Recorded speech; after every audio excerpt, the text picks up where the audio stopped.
By the way, this is week 21, I think. Have we been in the pandemic for 21 weeks, by the way? Does anybody else feel like 50 weeks besides me? Oh, Monica, cute shirt. Love it. Representing Ohio I today. like it. Thank you. Yes. Go Bucks. OH. IO. Oh, great. We're starting that. It's too early. Never for too that. early. You're in It's never too early to Never. be a Buckeye. Never. Amen. I agree, Tyler. It's never too early. Okay, so let's hear one thing you guys are grateful for today. Type in the chat one thing you are grateful for today, one thing specific. And then how fitting Tyler was this morning. I was like, oh my gosh, I loved the daily reader from Maxwell. So I wanted to share it with you guys because I was like, perfect, this is great. So while you're typing something you're grateful for, I'm going to read this really fast and then I'll introduce Tyler and we can go from there. Are you guys not grateful for anything? Oh, kids are back in the classroom. Yes, I was waiting for somebody to say that. Being able to be a friend to two friends, and that's, yep, good one, Monica. Always grateful for other people's friendships.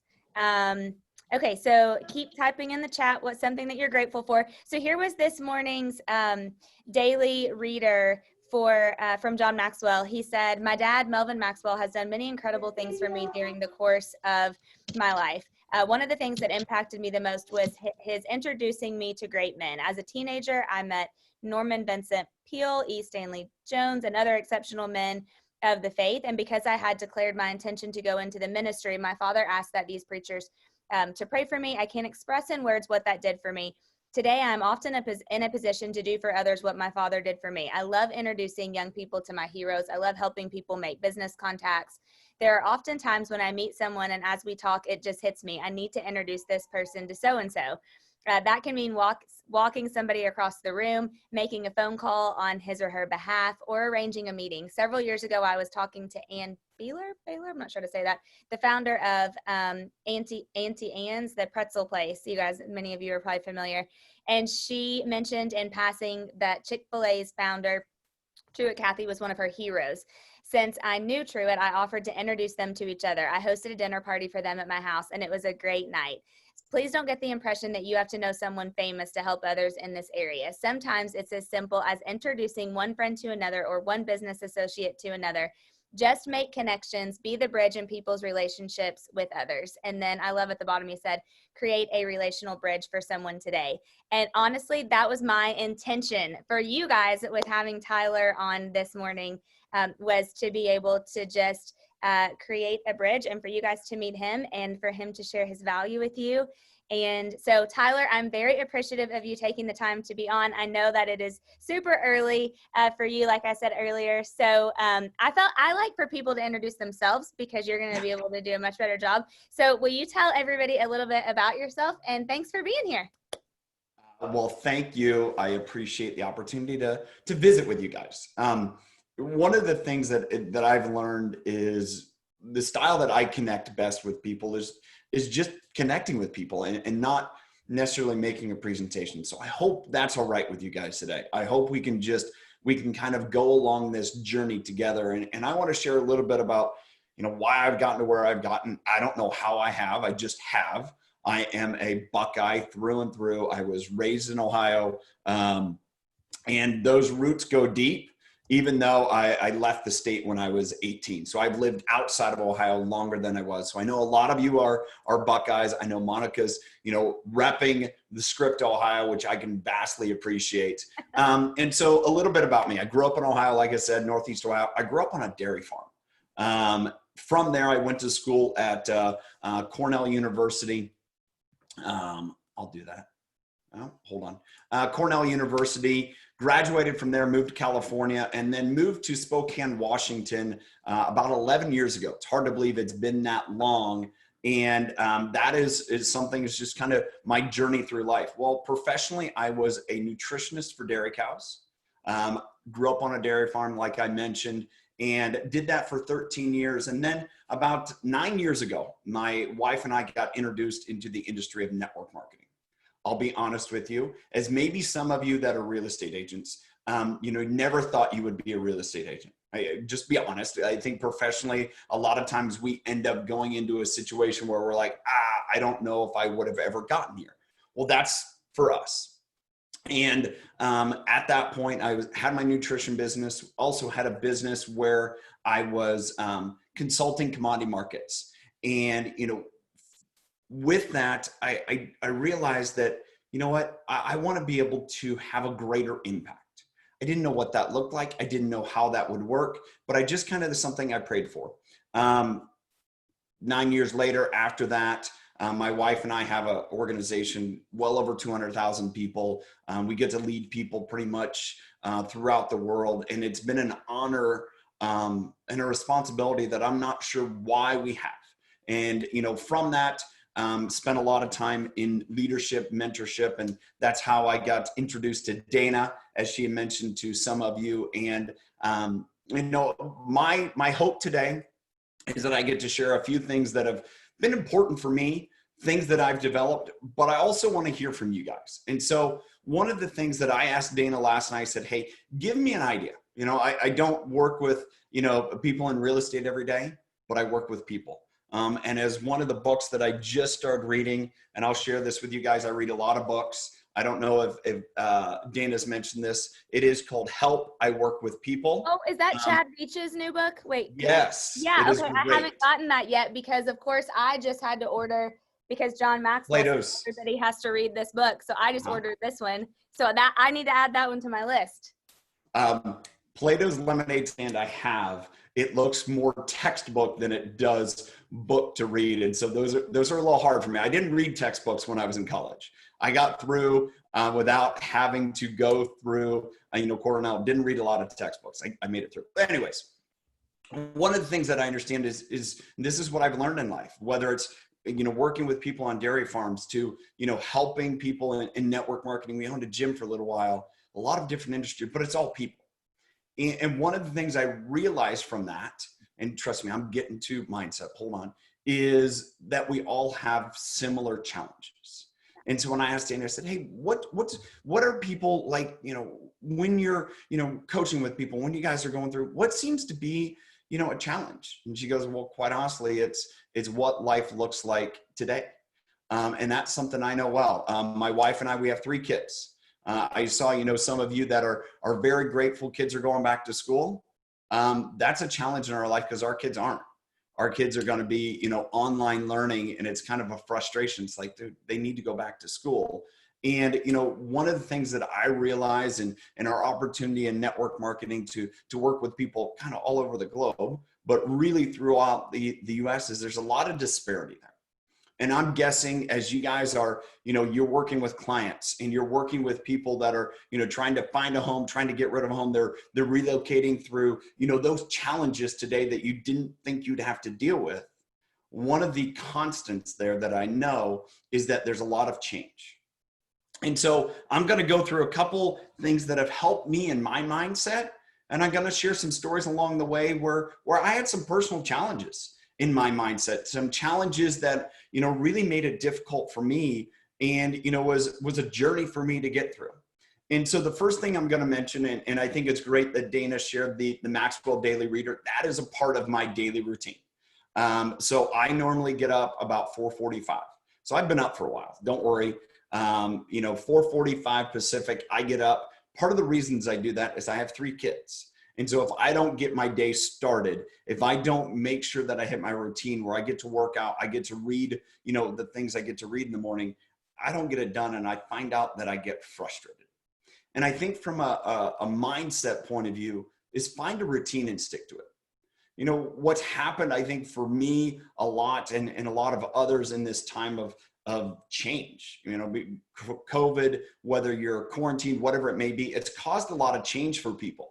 And that getting into a routine is so important just for that comfort level. And I think it's really important that you got to fight through that to find a routine and stick with it. And one of the things that I'm really proud about, because it's made a huge difference in my life, but about 2.5 years ago, I was working with a coach. You guys probably know him, Rick Vandermeiden. Do you guys know Rick? Keller Williams guy, West Coast. Anyways, John Maxwell coach. And so Rick and I got to know each other. And, one of the things that Rick was doing at that point is his coach had him reading through Proverbs, the book of Proverbs every day. If you're a person of faith, great. If not, Solomon had a lot of wisdom, shared a lot of wisdom. And, so I started doing that. And I think now I'm up to 100 and I'll have to check here because I did this morning. I am up to, I want to be legit here. So I'm going to be honest with you guys. I am up to 114 weeks. Okay. So just over 2 years reading a proverb every day. And that's been a part of my routine. And when that's a part of my routine, one, I not only learn, I've learned more about wisdom. I've learned more about, things in life over those 2+ years than I think I would have anything else. And, the great thing is, do I track it? It's on, I use an app, YouVersion app, where it tracks it for me, but also keeps me accountable, because now I'm at the point where it's like, I don't want to see a week or a day go by. Like I had a day and I'm only at 319 days because I forgot a day. I think I was on a trip. I think maybe we were in London and my days got all out of whack, and that's why. But that's a part of my day. I get up early. Like I said, I do that. I read, I listen to, John Maxwell. He puts a lot of belief into my life. And that's a big part of, I think, also that routine is finding where you can build belief in yourself. I mentioned to you guys earlier that I was a nutritionist for dairy cows for 13 years. And that career spanned the 07, 08, 09 timeframe. And I don't know for you guys that were in business, maybe you were in real estate, maybe you weren't. But that was a challenging time for me personally. That was a challenging time because we had this massive up and then it just came crashing down. I know what home values did in California. I could imagine that, the rest of the country, wherever you guys are, you guys saw that too. And all of a sudden you saw people facing decisions that they didn't want to face. They ended up being in short sale situations. They ended up being in places they're like, I don't know how I got here. And me personally, my nutrition business, I took a lot of that because I wasn't sure what I was good at. I was, had a business, started my own business, I'd been in my career 8-9 years at that point. And one of the things that I found out is my confidence really was rocked. And I wasn't sure how I could show up for people. And so that's been a part of my routine to say, you know what? I'm going to start each day and forget about yesterday. I don't know if you guys have ever heard this. I was watching the show the other day. It's called Ted Lasso. It's a new show. I'm a soccer fan. It's hilarious. It is super, super funny. It's on Apple Plus. Well, anyways, the coach, Ted, is talking to a soccer player. And here's this kid that's been, relocated. He grew up in Nigeria, I believe, and he came to England to play soccer, and he left all of his, support behind. And he came there and he's really struggled, super talented. And Ted goes to him, it's like, you got to have the memory of a goldfish. You got to have a memory of a goldfish. So, the second thing I will share with you guys is from, routine is going into remember. Remember what keeps you going in the right direction and forget about the stuff that tears you down, because every day is a new day. This reminds me, I don't know, I'd love to see a show of hands. I have kids that are 13, 12, and 10. We watched a lot of Finding Nemo about 10 years ago, a lot of Finding Nemo. And so there's a lot of life lessons that I still reflect back to from Finding Nemo. And as I was thinking about this, and I was thinking about it, it's like, man, there's a lot of lessons in Finding Nemo. If you haven't watched the movie, you're not familiar with the movie, I encourage you, go watch it. It's fun. But I'm going to try to play this out a little bit. There's a main character, Nemo, who's in search for his, lost son. And there's a dad that's in search for, Finding Nemo. Okay. And along the way, this father meets this other fish called Dory. And Dory just has zero memory. Dory can't remember anything.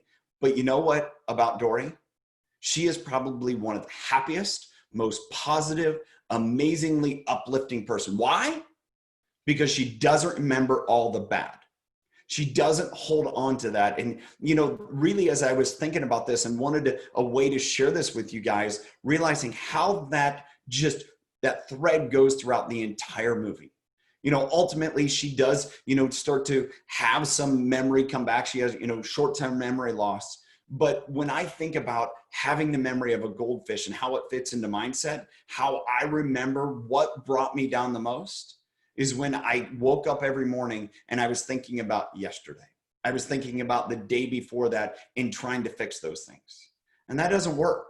You have to just face the day where it's at. Now, there's also a point of remembering what you're doing.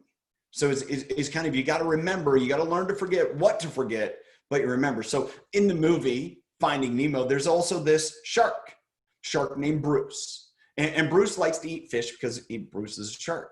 But Bruce is trying to change that pattern. And he goes to kind of a group therapy, kind of a Fish Eaters Anonymous. And he goes, my name is Bruce and fish are friends.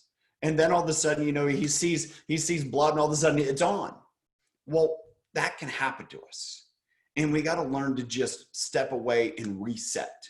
And so the next thing I'd share with you guys is if it's not going your way, I learned this from a great friend of mine in California. I learned this when I was in my early 20s.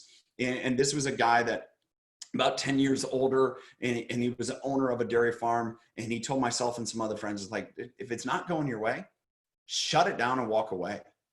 The worst thing you can do is continue to press and press and press. And for me in my life, how I always imagine that is I'm holding onto a piece of clay and I just squeeze and I squeeze and I squeeze. And that piece of clay that, had some form to it, all of a sudden now looks like a hot mess. Because if things aren't going your way, say all of a sudden you had a listing and you lost it. Say, for example, you thought you had a contract on a house, and then all of a sudden, unbeknownst to you, it falls through. Do you let that kind of continue to build on and frustrate the next event because you're constantly thinking back about what happened and you're not in the moment? And that was a lesson that he taught me, and I've had to constantly remind myself. It's a challenge. It's a challenge of forgetting about what happened and just being in the moment. And so my encouragement from a reset point of view, a mindset point of view, guys, is reset. Just shut it down. Just walk away. Maybe that means, going out for a walk. Maybe that means going to work out. That's one of my morning routines is I work out. Why? Because it gives me a mental reset where I can just flush that stuff away, let the natural endorphins, kind of fill my body. And that's another piece that from a mindset point of view, I've had to learn.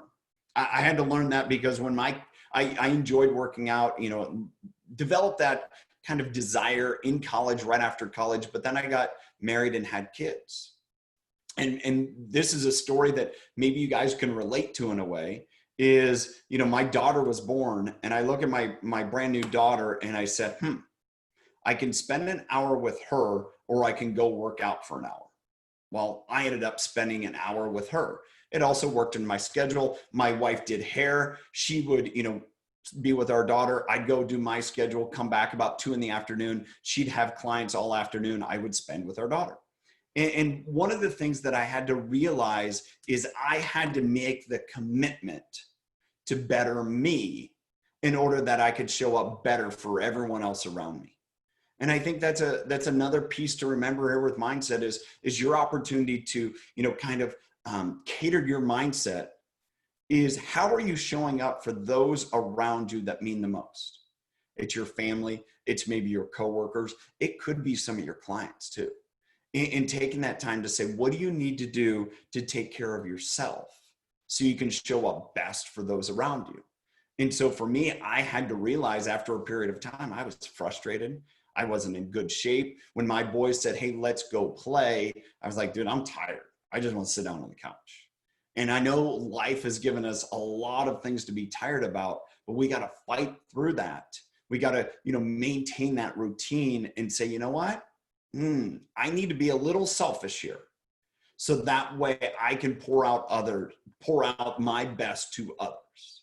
Because if we don't do that, it's like, then you're pouring from an empty cup, right? When you're pouring from an empty cup, what happens?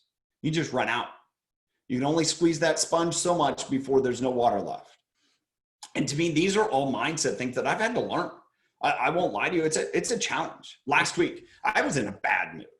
And one of the things that I've realized is the best thing for me to feel like I'm accomplishing something that keeps me positive is when I see progress. And right now where I'm at in a phase of life, it's kind of hard to see some of that. You know, I mentioned earlier, our kids aren't going back to school. I kind of accepted that. My wife's having a really, really hard time with that. She wants nothing on her plate. She wants those kids off to school, and our kids are good, but yet they're kids, right? And there's just some frustration with that. And I realized for as much as I was trying to accomplish, I wasn't seeing like things done.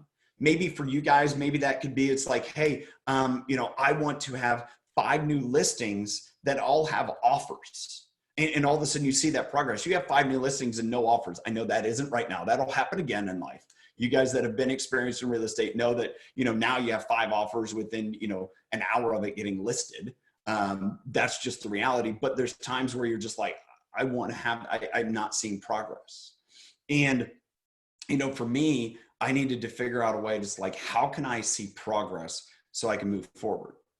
And, you know, I had a busy schedule. I had a lot of things going on. I had, you know, all day conference. And what I spent my Wednesday afternoon for about 8-9 hours was building a gazebo. Why? Because it was a reset. I could see progress. I ended up working on it with my family. And that was something that from a mindset, from a health point of view, did more for me than I probably, the books that I've read or the workouts I've done, anything else that I've done. Why? Because I could see progress. Now, it was frustrating. It wasn't one of those like quick go together. It was like this big, massive thing. It took me actually 2 days to do, but I was able to see progress. And that ability to see progress changed my mindset on everything else, because I was like, oh, all right, I saw progress. I accomplished something. And so that's my encouragement for you guys. Maybe there's something in your life that isn't about real estate. I'll just be honest. You know, sometimes it's stepping away from what you do. It's that reset to find something, hey, where can I see progress that's going to transcend everything else? One of the things that I absolutely love to do in our business, and I would encourage you to see where maybe this fits, is I love to pour belief into others. I love to see something and say, oh, maybe you don't see that, but I see it.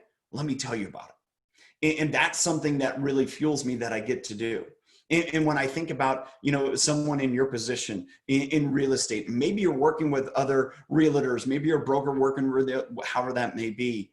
But when you, even if it's a client, and even if it's a client you're working with, it's like, man, I just really love this about you. I really see this in you. Man, it can be one of the most fulfilling things in my life. And so I encourage you that sometimes if you're feeling down and you're like, that mindset's a struggle, there are ways to pour belief in others. Just give them that little nugget. It's like, I don't know if you know this. I don't know if you know that you're really kind of good at this, but I see it, and that's really awesome. And one of the things that I find is that's kind of my gratitude piece is being able to see that in people and being able to pour that into them. And so that's just another way to, you know, build that into a routine, you know, create a, you know, habit of that to where when you do that with people, man, they want to be around you. I've had to learn that the hard way because people didn't want to be around me. But when I learned more about myself, I could work that out. But as well, you end up just feeling better, and all of a sudden your mindset changes. The last thing I want to share with you guys, and this is something that I've had to really cater. I've read a lot of books the last 6 months, and it was, to me, I've learned there's no coincidences. You know, that's kind of, I'm a person of faith, and I feel like that's how God speaks to me.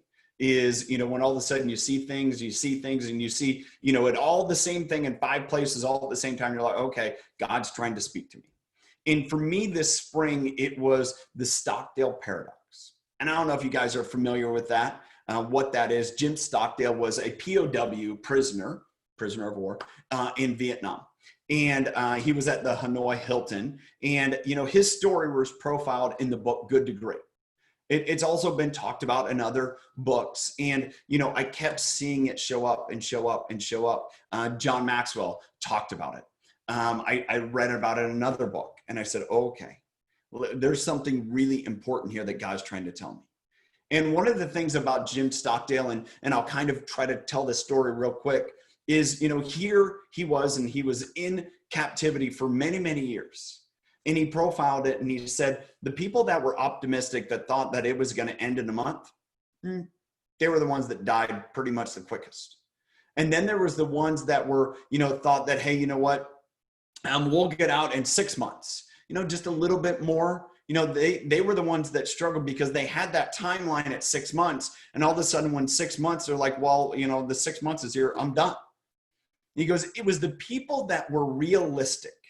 It was the people that knew every day was going to be a fight.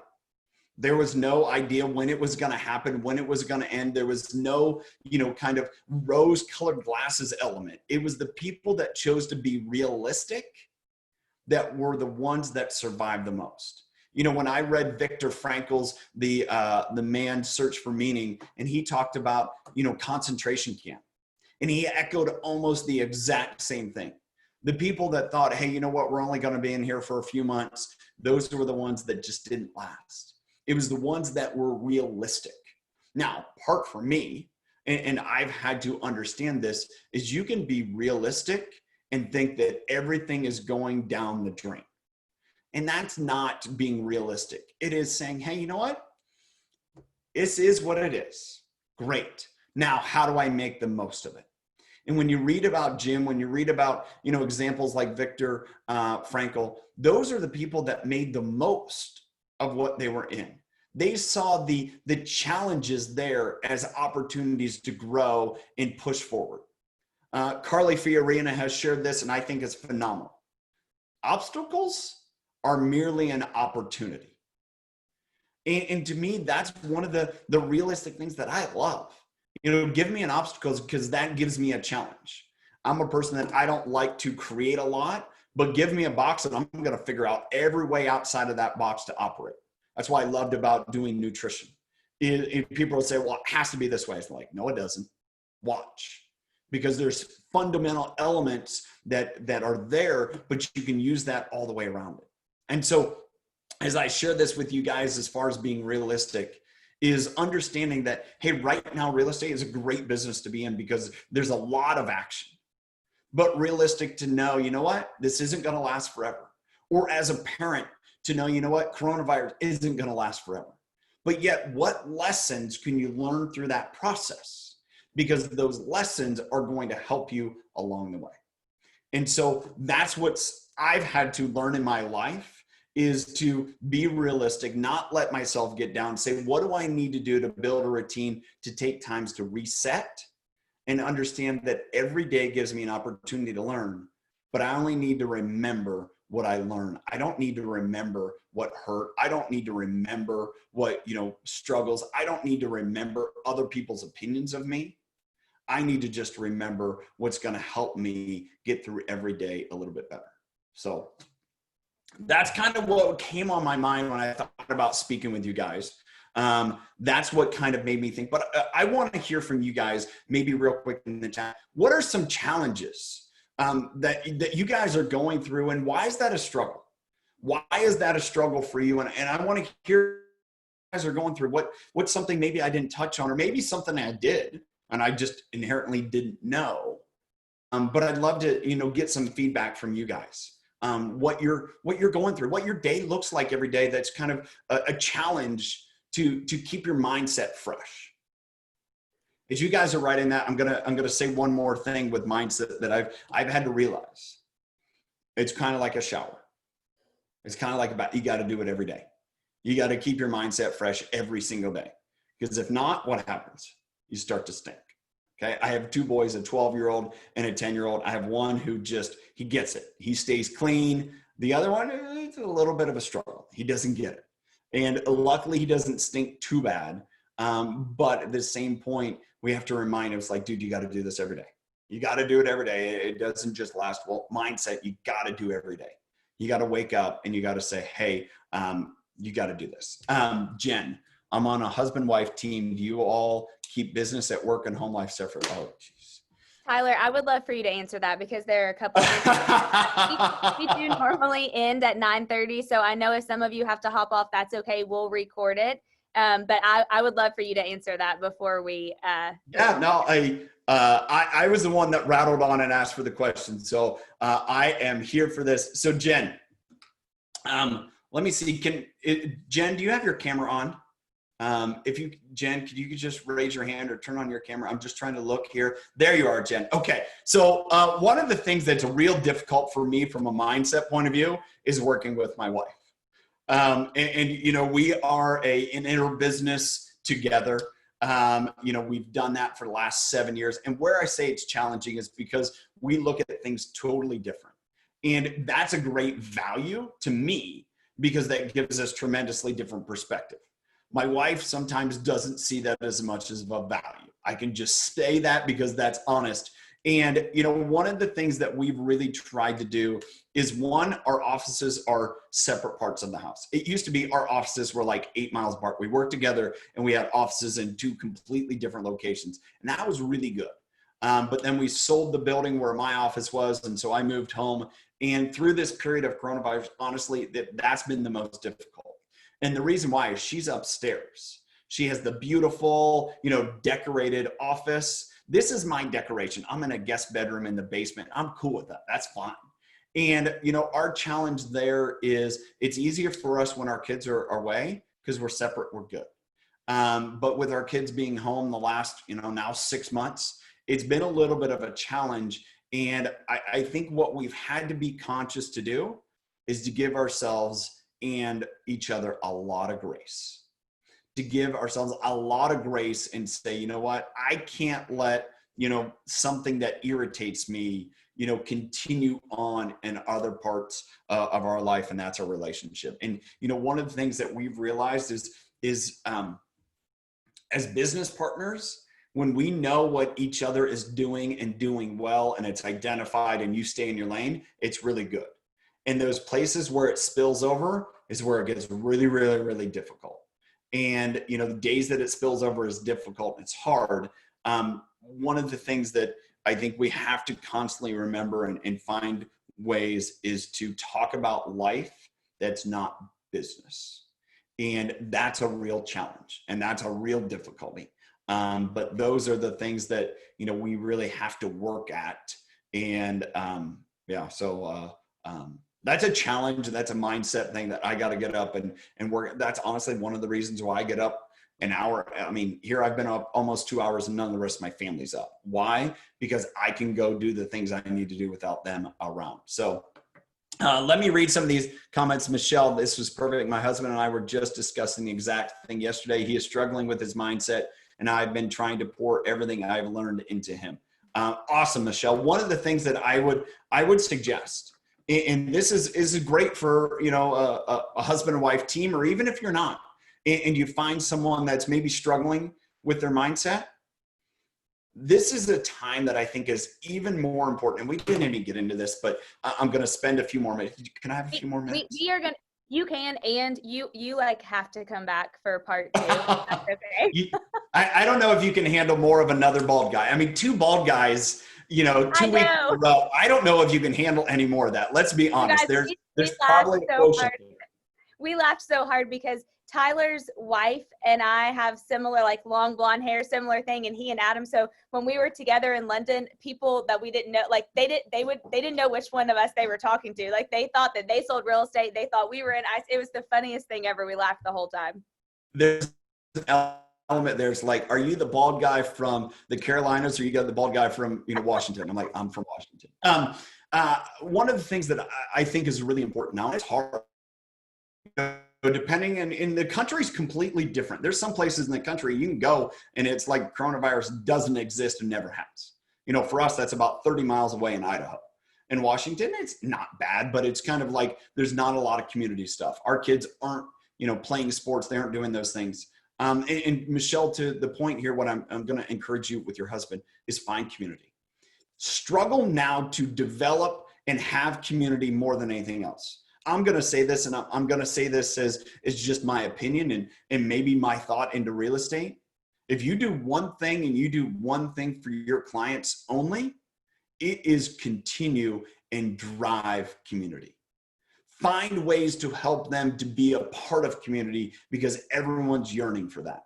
And so I'm a part of a men's group. It's a group that we created, and we meet kind of every other week, and we go through a handful of different things. We may read a book. It's maybe Bible study. It's just kind of all over. The thing we're doing right now is going through some John Maxwell values, and we're meeting every 2 weeks, and worked out real good in our schedule. And when we were meeting in person, it was perfect. It was fine. And one of the things that we started doing about a month ago is we started meeting every week. Why? Because every single guy in that group needed it more. He needed the community more. He needed the person that he could just relate to. He needed the person that could lift him up. And so my encouragement for you, Michelle, is to help your husband find that group. And it isn't necessarily because I like to learn. So if Kelly tells me to read something, I do. She doesn't like to. So if I give her a book, she's like, oh, here we go again. Like, seriously, dude. And she completely turns it off.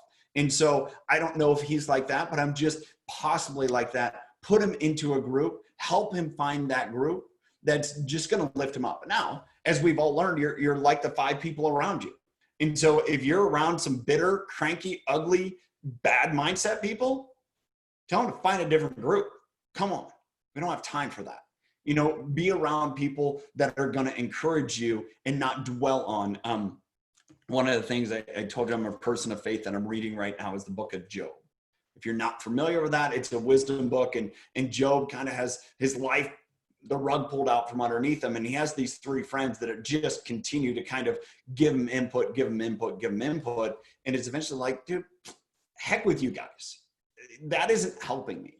And so I think that's another piece here that I kind of want to find is, you know what? Just take an inventory and say, if our mindset, if the way we're feeling, struggling, maybe we're around nasty, dirty, upset people.